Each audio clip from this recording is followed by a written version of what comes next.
All right.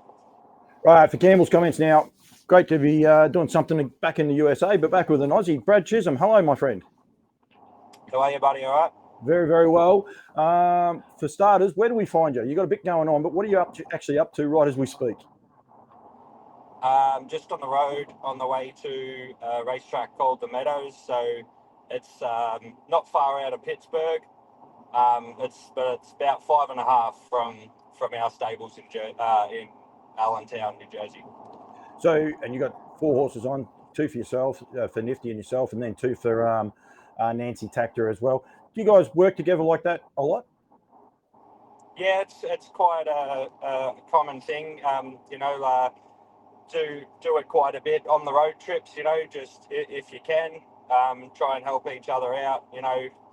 When you're local and things like that. And yeah, one day we'll need a favour or vice versa, or whoever your farm's close to. So yeah, it's quite common for the road trips. Yeah, well, I always thought that they basically migrated to each of the tracks, but that's not the case. Most stables are based in a certain area, and you do travel to the racetracks when it's possible. Yeah. We've got Nancy's got her own farm, nice place out there. It's about a 10-minute drive, also in Allentown from our farm, and we're on a complex too. It's got everything. We've got a full barn, and then there's a second barn with a pool up the top, which there's probably about 3 or 4 trainers with, anywhere between 2 or half a dozen each. So, and that's always an option too. We tend to work together with them, and yeah, everyone's happy. I've got you on. You've got a couple of drives coming up, and we'll touch base on those in a sec. A couple of ex-Aussies stepping out for the first time. But how long have you been there? It's over 12 months, I reckon, because I reckon I ran into Mum about 12 months ago when she was going over to see you. Yeah. I was over in March, I reckon, and I started at Nifty's on the 1st of April. Okay, so just over the 12 months. You enjoying it? Yeah, love it, mate. Yeah, it's really good. Been a really good experience, and still got a lot to learn and a lot to see, but so far so good. When you went there, mate, was driving on the radar, or was it just to see, suck it and see what happens, or was it, did you have ambitions of trying to be a driver? Well, I never really. I was a little bit open-minded, I guess. More just trying to take it all in and learn off Nifty, and just get an experience of how everything is over here, and it's also very different, from the lifestyle to the horse racing. It's completely different, but like I said to a few people, I'm glad that it is, because it would have been a bit disappointing if it was similar or the same at home. But no, loving the change and just the experience really, and little things like this today, and it's been really good. It's a bit of confidence too. Like as I said, you got horses on the truck for Nifty Norman and Nancy Tactor, and you're in charge of looking after them. That's pretty good responsibility for you as well. I bet you weren't expecting that. No, not really. But I kind of enjoy it. I don't mind it. Usually when you're on the road, it's 2 and 3 holes with the stakes, going for some reasonable prize money. So you tend to enjoy it, whether you think you can win or not. It just gives you a bit of hope and a bit of a excitement that you're taking some capable horses, hopefully. What's been the biggest learning curve, mate? We just went for a bad area, but at least you didn't drop out. That's one good thing. But what's been your biggest, I suppose, learning curve? Even maybe early on when you first went there, and you're just like, wow. Probably driving on the road. It took me a good 6 months. It was, we won't go into too much detail, but I'm sure if Nifty sees this or listening, he'll probably put a comment on there and tell you all about it. But yeah, driving on the road was a big thing. But as far as horses go, probably that, you know, that they all are trained out of a stall, like in a barn, and not a lot of paddock time outside, as opposed to at home. So just for example, like there's I see a lot more tie up issues, or tie up over here is quite common compared to home. That's probably a big part of it. Of the reason, you know, with the weather so extreme as well. If it's cold, it's -10, and if it's hot, you know, you kind of got a certain bracket there where they can go outside and be comfortable and actually enjoy it. Otherwise, they want to come inside. So that whole routine training and getting used to that was a big part for me, especially working for a couple of people back home, where we were able to, and they love them outside quite often. So that's probably been a big thing. Do you like it? Do you like the box part compared to the paddock? Can you see pluses and minuses? Yeah, I can. Yep. I mean, I'm sure Nifty loves to put horses out.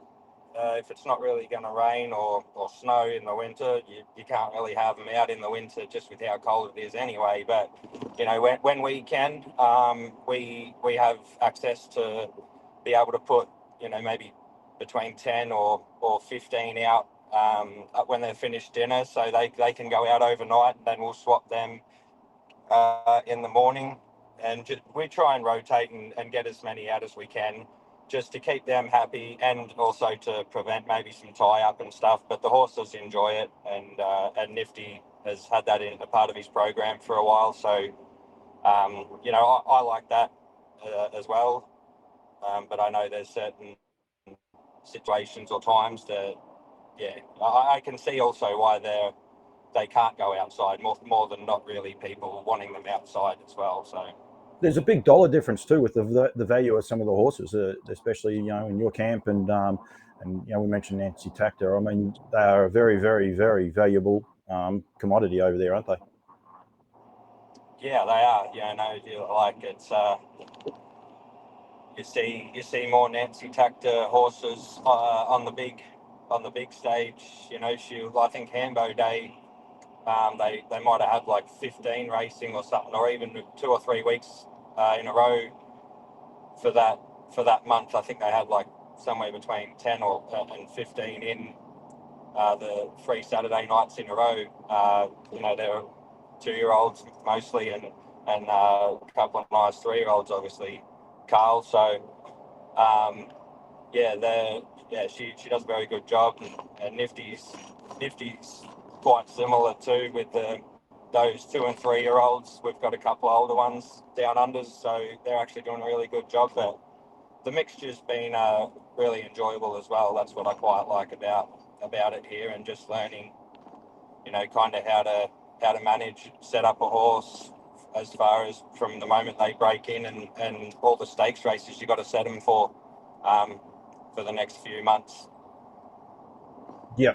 Right. To yourself, driving. As I said, it wasn't. I don't know if it was on your radar or not, but you took a little while to start driving, but you've been going pretty good. Not too bad. Yeah. Yep. Just try and go out there and get a check. Really, you know, like if you're, I'm sure most people know how it works, but if you're not in the first 5, you don't get anything. So a lot of the people are, you know, trainers that you drive for, and drivers just aim to get a check, really, and anything from 5th upwards is really a bonus. But so that's been a little interesting, but you know, it always feels good if you can just go out and earn some money, and just try and adapt to the racing style over here, which is completely different to at home, or at least what I'm used to anyway. How did you find your first couple of drives? Was it what you expected, or was it very different? I was expecting it to be very different, but it's one thing, you know, thinking it's going to be, you know, something, and knowing it's going to be different, but then actually being a part of it and being out there, although I knew it was going to be very different, once you're out there, I enjoyed it, the difference, but it was a funny feeling. It was like, okay, so this is how it works here. So yeah, it's taken a few goes, still is, you know, certain horses, certain racetracks and that, but yeah, I don't mind it at all. Your first winner over there, was that satisfying? Yeah, especially when it was one of Nifty's, Jillaby Dynamite actually. Oh yeah. Yeah, he's done a very good job. He's one of ours. So yeah, that was pretty cool. Very good. How many winners have you driven? I would say around like 25 over here. There wouldn't be any more than 30. Yep. Has that exceeded what you were expecting? Yeah, I to be honest, I didn't expect to have 30 drives. So Yeah. I didn't really have any expectations as far as the driving goes. Just with you don't really see trainer driver here, or somebody working for something and drive a lot, say. It's just like, if you're a driver, that's really all you sort of do. You don't really see the combination too often or at all. So I had no expectations, or else I was only going to be disappointed. So it's really been a bonus for me to be able to get a couple and cash in a couple of times as well. I think it's great. I think, you know, a lot of the Aussies over there are doing an awesome job, and the Kiwis. Do you find yourself, you know, like almost a group, the Aussie and Kiwis, the Southern Hemisphere guys, if you like? Yeah. I catch up with a couple of the boys from back home. You know, like Toddy lives about 15 minutes away from the farm, which is where I live also. So you know, we catch up and see each other at the races and that quite a bit. So that was really good to have, to come over to as well. And you know, family, friends, and obviously the Kiwi and Aussie banter. You embrace that for a bit, and there's actually a lot of Kiwis over here, which I didn't realise until I was here. There's just as many of them over here than there is Aussies, so that was really good, because, you know, that just creates more people and interest with the same interest to be around, and it was a lot easier to try and fit in over here as well. Before we get on to this weekend, have you driven at fairs? Have you been out onto some of these fair tracks? Because I actually follow the Ohio fair circuit on YouTube, and some of these fair tracks, they make Bort look like the Meadowlands, I reckon. Yeah, right.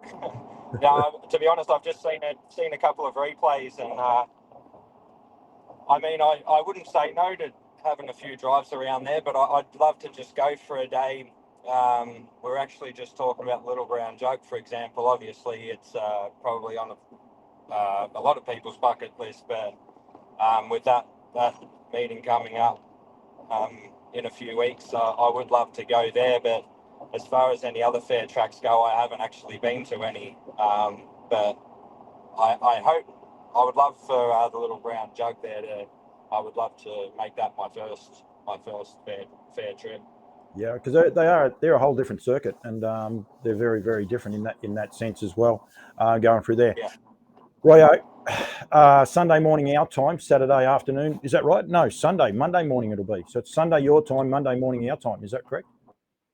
Yeah. Yep. You've got. Yep. I think you've only got 3 drives. Have you only got the 3 drives? I've got 4 at the moment. 3 of Luke's.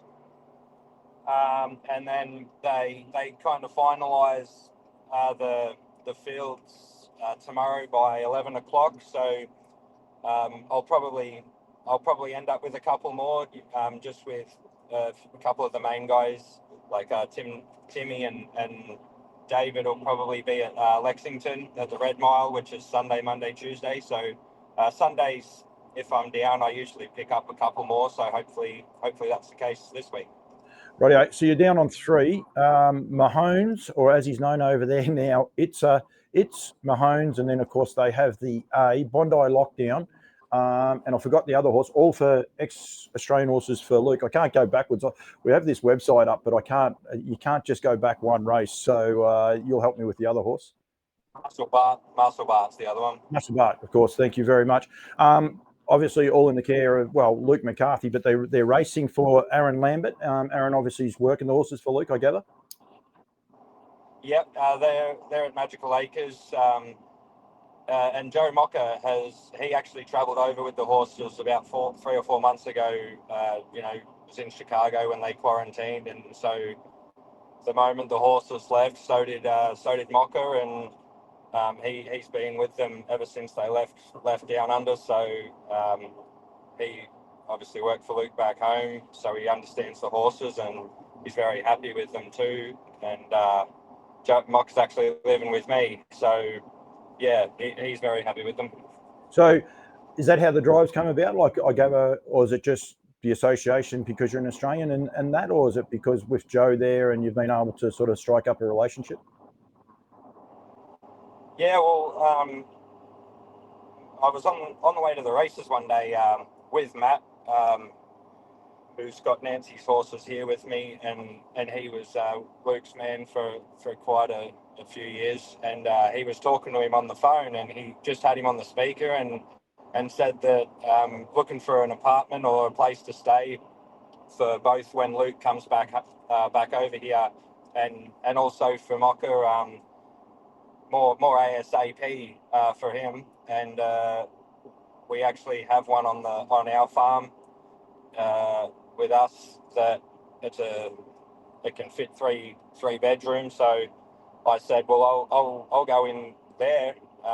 Tell him I'll go in there, and those two can come in, and we'll split the rent. And so that's how that happened. And not even a week later, Luke was over here, and we got it done. And so we just got talking, and 4 or 5 days before his three were qualifying at Chester, and he just said, do you want to take him? And I said, yeah. Just go back to when you qualified him at Chester, because unfortunately it just broke up. So we just didn't get to hear what you said about qualifying him at Chester. Okay, yeah. So Luke was very happy with them, and they did everything right, and I felt like they were able to go to the races. So I spoke to Luke the following day after they qualified, and he said that the boys were going to put him in for this Sunday, and that I could stay on them. So I was rapt about that. That's got to be a great sign of confidence, but it's also a good learning curve for people to open your doors and open your eyes, I suppose, to anything as well. Yeah, all of that. I looked about 4 or 5 times today just to see when the fields were out, just to see what they drew, and I knew where one of them was going to draw, but I was, just couldn't help but keep checking. So really looking forward to Sunday, and anything can happen, but just the opportunity is the main thing. Are they going good enough, Brad? Like, are they showing signs that they're going to be competitive? Yeah, absolutely. Bondi and Louis Spirit of St. Louis was in that same qualifier as Brad Bondi, and he was a really good third. And we went 152 in a qualifier. Doesn't like any class at Chester. It's 1,000-meter track. I mean that time would be very competitive. Sunday, they'll probably go 50 or 150. I reckon on a good day they'll go 49. So it's not going to be easy. But last Tuesday, how they did that in 52, it did surprise me. Even though both horses have quite a lot of ability, it's you just don't see that very often. And not be all out first qualifier overseas. So it actually, it surprised me a little bit, but I was excited surprise because they're only going to both benefit from that. Yep, absolutely. And Mahomes is a horse that Luke didn't have very long at all. I don't even think did he race him in Australia, or has he just acquired him since he's gone to the States? Yeah, I'm not really too sure, to be honest, but I remembered watching him the year before when I was back home, he was flying there. But to be honest, I didn't even know Luke had him until he said he was one of the 4 that were going to qualify last Tuesday. So, that's, I mean, the way he was the other day, he has, he has a lot of improvement in him, and I think the race this Sunday is a good starting point for him. He's a very fast horse. He had a good finishing turn of foot too, which I know sometimes you've got to be up in the first couple in America, but he could sit on good speed at Menangle and still reel off a good quarter. So, he could have a bit of fun there with that finishing speed. Yeah, I think so. I think that's where he might be. In on a helmet this week, and not really look to do anything too ambitious. But yeah, like you say, give him a chance to use that turn of foot, and they're going ridiculously fast everywhere over here. But I mean, I think the race Sunday could probably suit him, where they're going fast enough without just flying or going too slow, and let him finish off. And yeah, hopefully he's close enough to him at the end. Yeah, no, it's pretty exciting. Spirit of St. Louis, what's the plans with him, Brad? With Luke? Spirit of St. Louis, is he racing? He's going to have one more qualifier, which is at the Meadowlands. He's actually, those fields just came out not long ago. He'll be Saturday night your time. He's just going to have one more, because when he races, his first race, whenever that will be, he's such a high class over here compared to the others, and rightfully so. But they'll be, wherever he goes, or no matter what track, he's going to be going about. If it's at the Meadowlands, they'll probably go 47 or 48. So Luke just wants to strip him a bit fitter and just sharpen him up, so he's not too tired. He's first start and need a breather. As long as Luke's not keeping him for himself when he gets over there. I know he's still got the Eureka in a couple of weeks. You probably want him to stay in Australia for a lot longer, do you, mate? Yeah, I don't mind if the plane gets delayed or if there's a bit of a storm, or I'm more than happy if there's thunderstorms around in a couple of weeks. He's actually a bit crazy. He should be staying in Australia because he's going to miss the best weather, because it's starting to get a bit colder and that over there for you guys. So he probably should stay in Australia, shouldn't he? Can you tell him that? I'll ring him up during the week, and I might even tell him that. That's a good idea. It is a good idea. Brad, not going to ask you if they can win or not. I'm not into that. Never have been and don't care. I just think it's a great story, mate. I think well done to yourself. Good to catch up with you and find out how everything's going as well, and just for a bit of a chat. And you are a busy boy, so I really appreciate the time and going from there. But well done, mate. There's been plenty of people, especially the guys in Sydney. There was about 4 or 5 of them telling me I had to catch up with you, and I'll admit I've been a bit slack in doing it. But they've all been following you, so well done. And you'll definitely make the news down under if you can get a winner with one of these guys on the weekend. But I think well done to yourself anyway, mate. And enjoy everything you're doing. I think it's a great experience. I think a lot more people need to do it. Mainly because you get to see how a different place does it, and then you might stop some of the bitching that we have over here in Australia. So see a different way about it. So I think that part's also pretty imperative, mate. But well done, and thank you very much for joining me, mate. Thanks, Paul. I really appreciate it. Good to catch up with you.